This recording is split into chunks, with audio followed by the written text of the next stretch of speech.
In the park of the great capital, Luis and Julio met, two veterans of countless battles, who had first met many years ago at the company where they each worked for over 20 years. They barely recognized one another. The years had changed them both physically. Luis had grown round-bellied and gray-haired, and Julio was bearded and half-bald. Both were surprised to see the other, and yet, with the diplomacy that had always defined them, they greeted each other without mentioning how deeply the transformation had shaken them. They sat down at a little corner cafe, and each ordered a drink not like in the old days, when one would ask for a beer and the other a double shot. No, now they simply asked for a small coffee and a hot tea, and began to talk.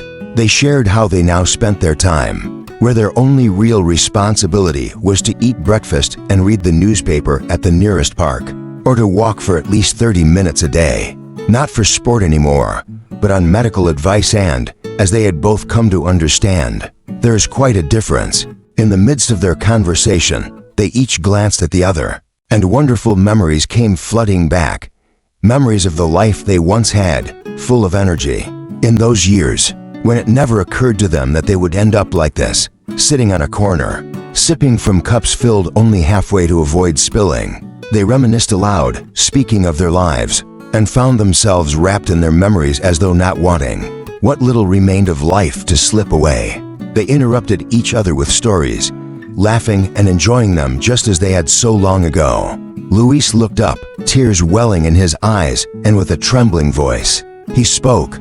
"I want to remember something I once wrote to my beautiful and only beloved daughter, but the time that has passed has not been in vain, and all those things that were once so simple now feel so complicated.